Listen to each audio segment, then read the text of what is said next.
সর্দি কাশি বা যে কোনো সাধারণ অসুখ, ওষুধের দোকানে গিয়ে নিজের ইচ্ছে মতো সিরাপ কিনে নেওয়া, এই দিন এবার শেষ হতে চলেছে। ওষুধ বিক্রি আইনে এবার বড় সড় সিদ্ধান্ত নিল কেন্দ্র। এবার থেকে সিরাপ কিংবা কফ সিরাপ কেনা বেচার নিয়ম পুরোপুরি বদলে যাচ্ছে। সূত্রের খবর, সিরাপের অপব্যবহার রুখতে 1945 সালের ড্রাগস রুলসে বড় সড় সংশোধন আনলো কেন্দ্রীয় সরকার। এতদিন এই আইনের শিডিউল কে বা কে তফসিলের আওতায় প্রচুর ছাড় ছিল, তাই প্রেসক্রিপশন ছাড়াই কাউন্টারে দেদার বিক্রি হতো নানা ধরনের সিরাপ।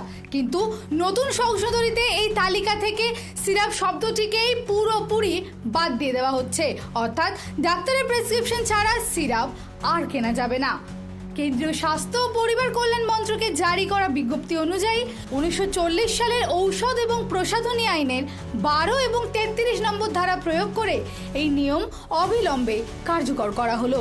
দেশের সমস্ত ওষুধের দোকানে এখন থেকে এই নিয়মটি মানতে হবে এবং যে কোনো ধরনের সিরাপ কিনতে গেলে ফার্মেসি বা ওষুধের দোকানে ডাক্তারের প্রেসক্রিপশন দেখানো এখন থেকে বাধ্যতামূলক। কিন্তু হঠাৎ কেন এই সিদ্ধান্ত? বিশেষজ্ঞরা এর পেছনে একটি মারাত্মক কারণ দেখছেন। সাম্প্রতিক সময় দেশে ও বিদেশে ভারতীয় কাপ সিরাপ নিয়ে বিতর্ক তৈরি হয়। সিরাপে বিষাক্ত উপাদানের উপস্থিতিও পাওয়া যায়, যা খেয়ে একাধিক শিশুর মৃত্যুর মতো চাঞ্চল্যকর অভিযোগও সামনে আসে। তাই WHO বা বিশ্ব স্বাস্থ্য সংস্থাও এই বিষয়ে কড়া সতর্কতা জারি করেছিল। আমার নাম স্বপন কুমার দাড়ি, আমার বাড়ি আরামবাগ সাব ডিভিশন।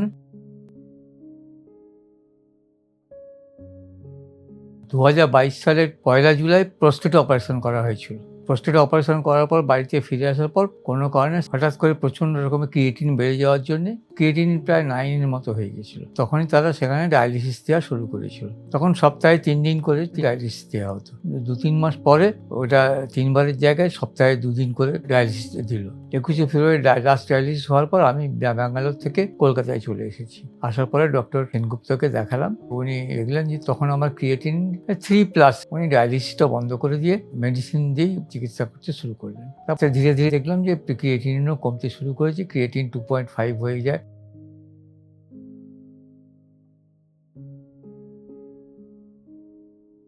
আমি একদম নর্মাল লাইফ লিড করছিলাম, একদম নর্মাল, মানে সবকিছু স্বাভাবিকভাবে কাজকর্ম সবকিছুই করতে পারতাম।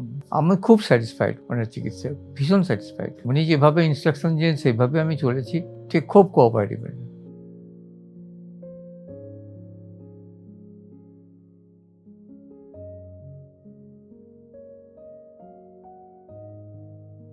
আমার নাম স্নিগ্ধা দুয়ারি, ওয়াইফ অফ স্বপন কুমার দাড়ি। চিকিৎসা আমার প্রচন্ডই ভালো লেগেছে। আমার হাজবেন্ডকে যে নর্মাল অবস্থায় ফিরিয়ে আনতে পেরেছি, এটা যথেষ্ট আর কি। তার প্রচন্ডই ভালো এবং প্রচন্ডই সুন্দর চিকিৎসা করে আমার হাজবেন্ডকে সুস্থ করে দিয়েছে। ধন্যবাদ। পাশাপাশি বেশ কিছু কাপ সিরাপ নেশার সামগ্রী হিসেবেও ব্যবহার করা হচ্ছিল, এই অভিযোগও দীর্ঘদিনের। তবে মনে করা হচ্ছে এই নিয়মের ফলে সাধারণ মানুষের অভ্যাসে বড় বদল আসবে। সামান্য সর্দি কাশি হলেই মন গড়া সিরাপ খাবার সুযোগ আর থাকছে না। এবার চিকিৎসকের কাছে যেতেই হবে। অন্যদিকে দোকানদারদের ওপরেও কড়াকড়ি বাড়বে। প্রেসক্রিপশন ছাড়া সিরাপ বিক্রি করলে আইনি শাস্তি হতে পারে। ফলে খুচরো ওষুধ ব্যবসায় সাময়িক মন্দার আশঙ্কাও করছেন ওষুধ ব্যবসায়ীরা। প্রসঙ্গত, এই পরিকল্পনা প্রস্তুতি চলছিল অনেক আগে থেকেই। 2025-এর 30শে ডিসেম্বর এই নিয়মের একটি খসড়া প্রকাশ করে জনগণের মতামত চেয়েছিল কেন্দ্র। সমস্ত মতামত গুরুত্ব সহকারে পর্যালোচনাও করা হয়। এরপরেই সমস্ত দিক খতিয়ে দেখে এই বিধি কার্যকর করল সরকার। এ বিষয়ে ওয়াকিবহাল মহলের মতে সাধারণ মানুষের স্বাস্থ্যের সুরক্ষার্থেই এই কড়া পদক্ষেপ সরকারের। দিশা দাসের রিপোর্ট, হেডলাইন্স, কলকাতা। আনন্দ আর ভালোবাসার দীপ্তিতে গড়া সমুজ্জ্বল পরমা, ঠিক তোমারই মতো।